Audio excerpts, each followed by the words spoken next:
Более 2500 работ сегодня подвели итоги конкурса «Бессмертные письма. Правда о войне». Месяц назад его запустили к 75-летию Победы в соцсетях.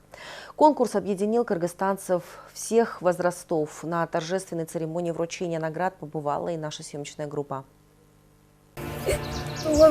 Дни и ночи, проведенные в тоске, война, разлучившая отца и сына. Это одна из работ конкурса «Бессмертные письма. Правда о войне». В главных ролях ученик 62-й школы Богдан Бекназаров. Ролик к данному конкурсу Бекназаровы готовили всей семьей. Папа выступил в качестве оператора, мама озвучила ролик, ну а самую ответственную роль взял на себя Богдан. И, как видно, все эти усилия не прошли даром.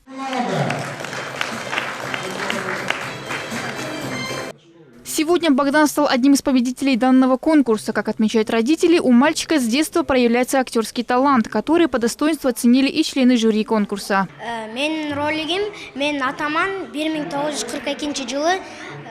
Об этом конкурсе мне сообщили в школе, и я решил принять в нем участие, после чего мне пришла идея снять видеоролик о мальчике, который ждал своего отца с фронта. Но по настоящему сценарию он с войны так и не вернулся. Главного героя, как вы видели, сыграл я сам. А в съемках данного ролика мне помогли мои родители, за что я им очень благодарен.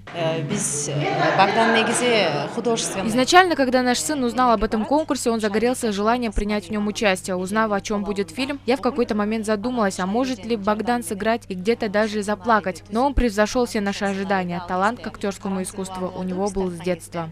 Всего в этом конкурсе было свыше 2500 работ. Участие принимали ребята со всех регионов Кыргызстана. Изначально для подведения итогов планировалось провести большое массовое мероприятие, но из-за пандемии коронавируса планы изменились. Так, сегодня в зале собралась лишь малая часть конкурсантов. В церемонии награждения принял участие главный инициатор акции, депутат парламента Марат Аманкулов.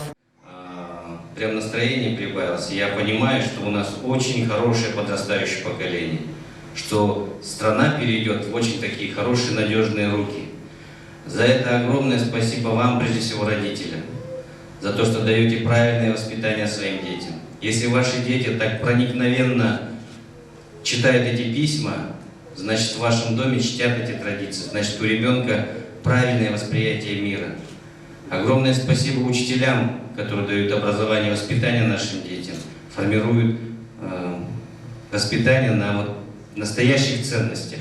Победители конкурса отбирали по 3 номинациям: лучшее художественное чтение, лучшее семейное чтение, лучший видеоролик и приз зрительских симпатий. По итогам конкурса 75 участников получили призы. Как отмечают организаторы, главная цель здесь заключалась в том, чтобы привить молодому поколению любовь к родине и не забывать подвиги отцов в Великой Отечественной войне.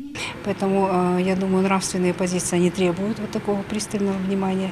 И необходимо над этим работать, да, для того, чтобы хотя бы сама преемственность не прерывалась, для того, чтобы мы могли эту память историческую сохранить и передать. Призы и награды получили из школы, ученики которых в наибольшем количестве участвовали в данном конкурсе. Рекордсменом оказалась 26-я школа. Порядка 600 работ были подготовлены учащимися данного учебного заведения. Наша школа, гимназия комплекс номер 26 города Бишкек, очень живо откликнулась на эту идею проведения вот этого конкурса. Лично я, как директор этой школы, очень высоко ценю то, что было сделано оргкомитетом, жюри.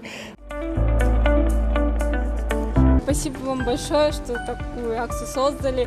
Я даже не предполагала, когда я участвую, я делала это как просьбу. Всем, кто не смог приехать на торжественное вручение из регионов, организаторы сами лично вручили свои призы и подарки, благодарственные письма на местах. Отметим, конкурс-акцию в начале апреля запустила инициативная группа «Евразийский выбор». Кундуз Кадатаева, Оскар Маратов, ЛТР, Бишкек.